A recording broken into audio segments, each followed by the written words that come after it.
এসে ও ডাকছে ওখানটা দুখানা, সেই ডাক আসাতে আমাদের হাঁড়িতে ভাত ফুটছে। আগে বলে তরকারি রান্না হয়ে গেছে মাছের, ভাত ফুটছে, সেই ভাত ঠিকরে পড়ে একদম আমাদের নৌকায় সব পড়ে গেছে। সেই দিন থেকে মারাত্মক যে গর্জন, বাঘের গর্জন যে শুনেছে, তার মানে 12 বছরে আয়ু মনে হয় কমে যাবে। ফুল জোয়ারে টুরিস্টের বোট তো এগিয়ে চলেছে। যারা এসেছে বাইরে থেকে তারা সুন্দরবনের বিষয়ে বা কি জানে, আর সুন্দরবনের দ্বীপ, সুন্দরবনের জঙ্গল, সুন্দরবনের নদী আর সুন্দরবনের জীবজন্তু এ বিষয়ে আমরা শুনে আসছি। আর আজকের এক ঘটনা বন্ধুরা নিয়ে এসেছি। এই কাকু দীর্ঘ কয়েক বছর ধরে জঙ্গলগামী। কাকু, আপনার পরিচয়টা দেবেন। আমার বাড়ি হচ্ছে সোনাগাঁ 7 নম্বর। আমাদের এক ফসলের দেশ। আমরা মাছ কাঁকড়া আগে ধরতাম, জঙ্গলে যেতাম, বাঘের উপর তো খুব মধু কাটতে গেছি পাস করে।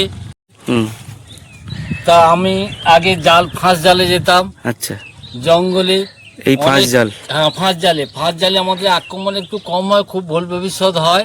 তবে যারা কাঁকড়া ধরতে যায় সরু সরু খাড়িতে ঢোকে, ওদের বাঘে আক্রমণ করেছে। আমরাও চোখের সামনে দেখেছি, হাঁকা জাবড়া করে জলে বাড়ি মেরে করে তাদেরকে ছাড়িয়ে আনার অনেক চেষ্টা করেছি, তো পারিনি, নিয়ে চলে গেছে। তবে আজকের আমি বছর 4 হলো জঙ্গলে আর যাইনি। এইভাবে মাছ কাঁকড়া ধরা হয়। আমাদের এক ফসলের দেশ, নোনা জলে আমাদের ইয়াস হয়ে গেছে, আনফান হয়ে গেছে।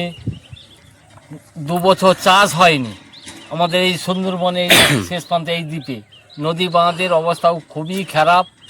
তবে আমাদের এখন জীবিকা হচ্ছে মাছ কাঁকড়ায় সুন্দরবনে। এছাড়া মানুষকে বাঘে ধরেছে, বাঘ আগে পালিয়ে আসতো, হরিণ, শুকুর, এমনি বনের মধ্যে মুরগিও আছে বহু, বিভিন্ন রকমের সাপ খুব। এরই ভয়ে আমাদের জীবিকা অর্জনের জন্য আমাদের সুন্দরবনে যেতে হয়, করার কিচ্ছু নেই। এদিকে টাইগার ধরতে পারলে আমাদের রেস্টি তুলে নেবে, জাল তুলে নেবে। এগুলো কি পাশে যান না আপনারা? হ্যাঁ, পাস করে যাই। তবে অনেক জায়গা ঢোকা নিষিদ্ধ, সেখানে না গেলে আমরা মাছ কাঁকড়া পাইনি। পরিষ্কার কথা যেটা, তাদের হাত থেকে আমাদের অনেক রকম বিপদ আপদ তারাও ঠেকায়। সুন্দরবনে অনেক চোর ডাকাত আছে, তো কি করব, করার কিচ্ছু নেই, আমাদের যেতেই হবে। আমাদের মাছ কাঁকড়া ধরতেই হবে। আমাদের 2 বছর এখানে চাষ হয়নি, আমরা কি করব, এইভাবে আমাদের জীবিকা অর্জন করতে হয়েছে। তারপরে কুমির আছে, বহু মানুষকে ধরছে, করার কিচ্ছু নেই। আমাদের এখানে তেমন উন্নয়ন দেশ নয় যে কি করে আমাদের সংসার চলবে। এইভাবে করে আমাদের জীবিকা অর্জন হয়। বহুবার বাঘ পালিয়ে এসছে আমাদের এই এলাকায়। হ্যাঁ, এই এলাকায় বাঘ পালিয়ে এসছে, তাদেরকে আবার টাইগার, সোশ্যাল ফরেস্টে টাইগারকে খবর দিয়ে তাদের ঘুমের ইঞ্জেকশন করে সেই বাঘকে আবার খাঁচায় পুরে ওপারে দিয়ে আসতে হয়েছে। জঙ্গলে এমনি ভূত পেট, বহু রকম সাপ খোপ, কুমির, বহু রকম এর বিপদ এড়িয়ে আমাদের এই জীবিকা অর্জন করতে হয়, করার কিচ্ছু নেই। বেশি বড় নয়, 50-60 মন করে মাল ধরে। আমাদের 25-26 খানা করে জাল নিয়ে যায়, ফাঁস জাল। ওই জাল ভাটা শেষ হয়ে গেল, জাল পেতে দিলাম। আবার ভাটা শেষ হলে সকালে আমাদের সেই জাল তুলতে হয়। আমাদের জঙ্গলে আগে কাঠ ভেঙে, জ্বালনি ভেঙে রান্না করে 5 জন খেয়ে দিয়ে, কাঠের উনুন ছিল, ওই টিন কেটে ওতে রান্না করে। এখন গ্যাস হয়ে গেছে, গ্যাসটা এখন নিয়ে যায়, জঙ্গলে উঠতে যায় না, বাঘের উপদ্রবে বা অনেক মানুষ ক্ষতিপতি হয়েছে। ওই রান্না করে খেয়ে দিয়ে শুয়ে থাকি ওই নৌকোর উপরে। মশা খাচ্ছে, কি হচ্ছে, ঘুমিয়ে গেলাম, নৌকো গ্রাবি হটে যাক, যা জঙ্গল গাছ থেকে যাক, তাতে আমাদের কোনো ভয় নেই, ভ্রান্তি নেই, করার। আচ্ছা, যখন আপনারা ঘুমান তখন কি সকলেই একসাথে ঘুমান? হ্যাঁ, ঘুমিয়ে পড়ি। তাহলে জঙ্গলে যখন থাকেন তখন কি 2জন ঘুমালো আর 2জন জেগে থাকলো? না, আমার একটু ফাঁকের দিকে এসে ঘুমাই, জঙ্গলের বাইরে এসে, বাইরে এসে, নদীর মাঝে, বড় বড় নদীতে মাঝখানে এসে ঘুমাই আমরা। আচ্ছা। নাহলে সরু খাঁড়িতে কখন ভাটা সরে যাবে, ঘুমের পরে নৌকো জঙ্গলে গায়ে চলে যাবে, তখন তো বাঘে আক্রমণ করতে পারে। হুম। তাতে টাইগার এসে হাঁকাহাঁকি করবে, ধরবে, রাস করবে, টেনে আনবে, আবার ফাইন টাইন দিয়ে আবার রেস্টি ছাড়িয়ে নিয়ে আবার জঙ্গলে যেতে হবে। আচ্ছা। বাঘ হেঁটে যাচ্ছে, খাল পার হয়ে যাচ্ছে, চোখের সামনে দেখছি। হুম। তাহলে আপনি কোন কোন জঙ্গলে গেছেন? সুন্দরবন পুরোটা একদম, দক্ষিণ, উত্তর, এই পশ্চিম, হ্যাঁ, পূর্ব, দক্ষিণ। পূর্ব দক্ষিণে যে জঙ্গলগুলোর নাম বলুন। বেশি গেছি আমরা দক্ষিণে। এই ধার দিয়ে গেলে সজনাখালি দিয়ে সাত জেলে পার হয়ে গিয়ে ওখানে গাঁড়াল হয়ে ওখানে যেতে হবে চাঁদখালি, রাজাখালি, গাজীখালি, তবে হরিণ টানা। দক্ষিণে আছে তোমার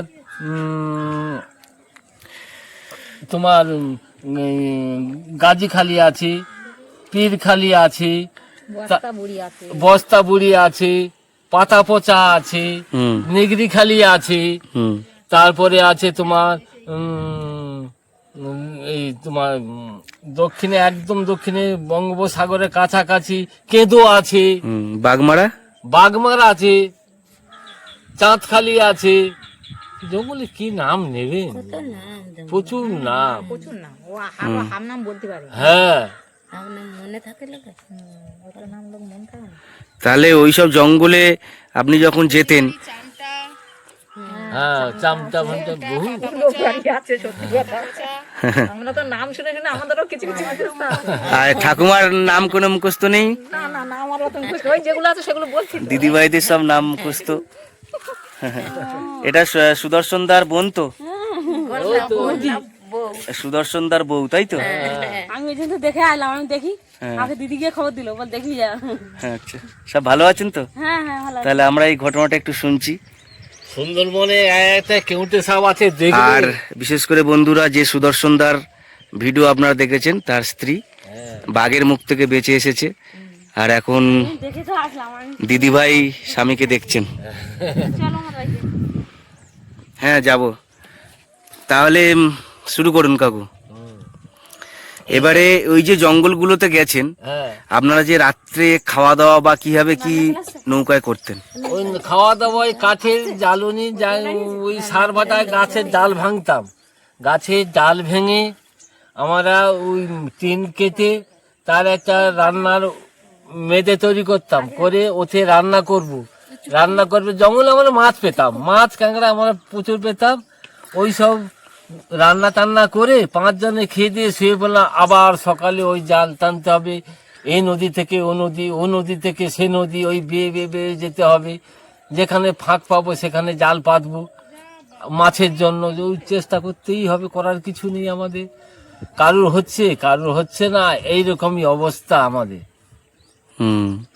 আচ্ছা, আপনারা যখন বার হন, বিশেষ করে যখন এই দ্বীপ থেকে নৌকা গুছিয়ে নিয়ে, জাল দড়ি গুছিয়ে নিয়ে, আপনাদের খাবার গুছিয়ে নিয়ে, বরফ গুছিয়ে নিয়ে, খাবার আমাদের একদম 15 দিনের রেডি। 15 দিনের রেডি। হ্যাঁ, চাল, ডাল, জল সব রেডি করে আমরা বেরিয়ে যেতাম। আচ্ছা, তাহলে সুন্দরবনে গিয়ে ঝড়ে নৌকো ভেঙে গেছে, হ্যাঁ, গাছের আগায় ও তো সে ঝড়ের কবলে পড়লে আমাদের করার কিছু হ্যাঁ, নেই। ঝড়ের কবলটা কি সুন্দরবনে মাঝে মাঝে আমরা সমুদ্রের পাউড়ি দিয়ে যেতে হচ্ছে, এই নদী থেকে ও নদী, এই দ্বীপ থেকে ও দ্বীপ। এমন মাঝে মাঝে ঝড়ায় নৌকো ডুবে যায়, জল উঠে যায়। সে বিশেষ একবার আমাদের বাড়ির পাশে এই যে বললো না, হ্যাঁ। এই মেয়েটা, এদের নৌকো উঠে গাছের উপরে বেঁধে পড়ে আছে, হ্যাঁ। জলে ডুবে। সাথে সাথে টাইগারের বোর্ডে, ওটা কোন জঙ্গলে? ওটা হচ্ছে তোমার গোরান কাঠি।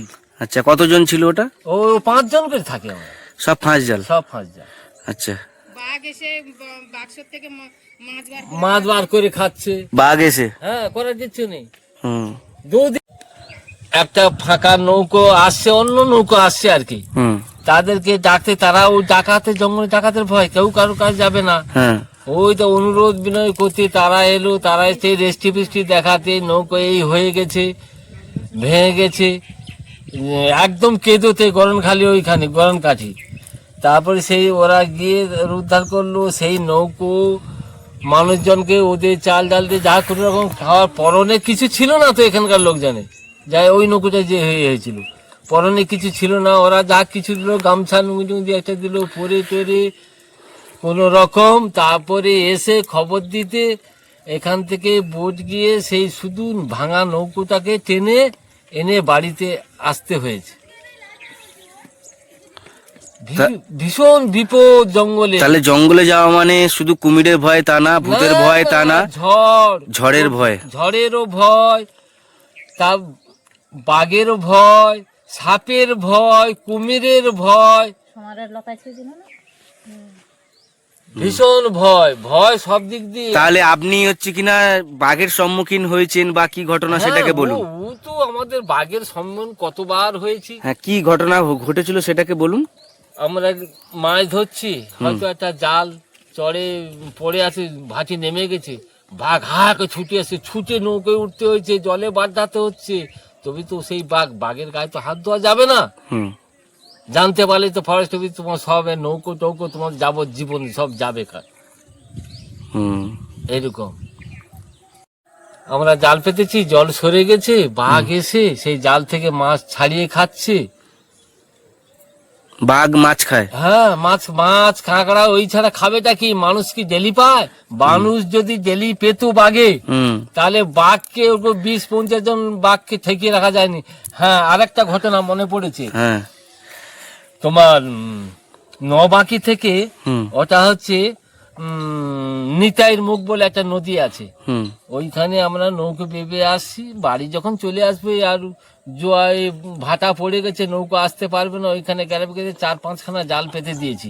হঠাৎ পশ্চিমে বেলা ডুব হয়ে গেছে, বহু নৌকো চলে আসছে, আমরা ওখানে সারাদিন বেবে আসি, রান্না নেই, বৈকালে অল্প টাইম আছে, 4টার পরে রান্না করতে হঠাৎ মতো এক খালের মধ্যে আছে, আমাদের সন্দেহজনক হচ্ছে, খুব ভয়ঙ্কর টান জায়গা, এটা খুব ঘন জঙ্গল। দুটো বাঘ হঠাৎ মাত্র এসে পশ্চিম দিকে মুখ করে একদম, ওটা গোসবা নদী বলে, ওই দিকে মুখ করে এমন 3বার ডাকলো, হাঁড়ির ভাত সব পড়ে গেছে। হাঁড়ির ভাত একটাও হাঁড়িতে নেই। যে মেদে তৈরি করে টিনের মেদে কেটে রান্না করছি, যে হাঁড়িতে আর ভাত নেই। সেই জাল তুলবো কি করে, লগা তুলতে যাব কি করে, গ্যারাপি মেরে মাঝখান থেকে ছিঁড়ে, একধারে লাঠি পোতা থাকে, একধারে গ্যারাই ফেলা থাকে আমাদের, সেই লগা টেনে ছেড়ে 4-5 জনে সেই জাল 5খানা তুলে নিয়ে তবে আমাদের বাড়ি আসতে হয়েছে। সেই দিন থেকে আমি জঙ্গলে যাইনি। সেই দিন থেকেই জঙ্গল দেওয়া বন্ধ করেছি। আচ্ছা, ওটা আপনারা তখন কত দূরে ছিলেন? বাঘ কত দূর ছিল? এই এখান থেকে ওই পাকার ঘর, এই পাকার ঘর, এই পাকার ঘর বেশি দূর না, ওই 50 ফুটের মধ্যে হবে, 50-60 ফুট হবে। হ্যাঁ, এরকম হবে। তাহলে এতটা কাছাকাছি। আর তখন বাঘের কোনো গন্ধ পাচ্ছিলেন না? ও জঙ্গলের ভেতর থেকে বেরিয়ে এসে ও ডাকছে ওখানটা 2খানা, সেই ডাক আসা যে আমাদের হাঁড়িতে ভাত ফুটছে, আগে বলে তরকারি রান্না হয়ে গেছে মাছের, ভাত ফুটছে, সেই ভাত ঠিকরে পড়ে একদম আমাদের নৌকায় সব পড়ে গেছে। সেই দিন থেকে মারাত্মক যে গর্জন, বাঘের গর্জন যে শুনেছে, তার মানে 12 বছরে আয়ু মনে হয় কমে যাবে। এই তোমার ওই সেজো কাকা ছিল, অজিত, এই উত্তম সিট, ওনার সেজো ভাই ছিল মাঝি। আচ্ছা, ওই নৌকায়। আর সেই সময় কি বাঘের কিছু গন্ধ পেয়েছিলেন আপনারা? না, গন্ধ বাতাসে কিছু পায় না, মানুষের গন্ধ ওরা পায়, তো আমরা পাইনি। মিথ্যা কথা বলে লাভ নেই। এসে দুটো একদম 3বার দেখে উঠছে, হাঁড়ির ভাত সব পড়ে গেছে, ঠিকরে সব পড়ে গেছে, মানে ওই আওয়াজে কাঁপছে। কেন আমরা এই পারে, ওপারে বাঘ ডাকলে এপারে থাকতে আমাদের তাই ভয়ঙ্কর হয়, কেঁপে উঠে মাটি। হ্যাঁ, ওই পারে সুন্দরবনে ওই পারে আগে বাঘ ডাকতো, এপারে মাটি কেঁপে উঠতো ঘরে।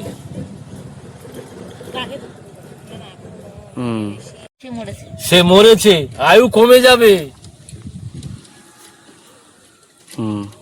ভীষণ বিকট আওয়াজ ও দেখায় এরকম, যখন ওরা ডাকবে এমনি ঘুরছে, ফ্যাল ফ্যাল ফ্যাল ফ্যাল করে নদীতে ঘুরছে, জঙ্গলের মধ্যে ঘুরছে, আমরা নদী থেকে দেখতে পাচ্ছি, খেতে পাচ্ছে না। প্যাংলা মাছ যখন শিকার ধরে, ওর যে বাঘ যখন যাকে শিকার করতে যায়, ওই সামনে চোখের সামনে দুটো যে কালো ভুরু আছে, ও বিদ্যুতের গতিতে এদিক ওদিক হবে।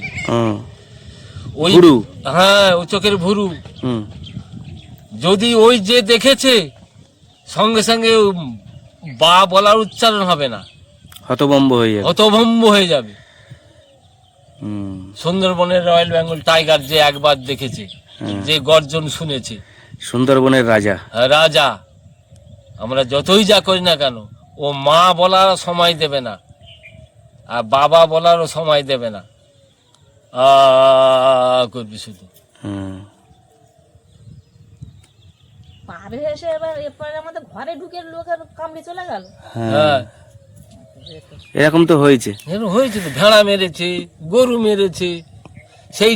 সেই বাঘকে আমরা টাইগার থেকে লোকজন এলো, ঘুমের ইঞ্জেকশন করে ঘুম পাড়িয়ে তাকে আবার সেই জঙ্গলে আমরা আবার বয়ে ওই পারে ছেড়ে দিয়েছি। হুম।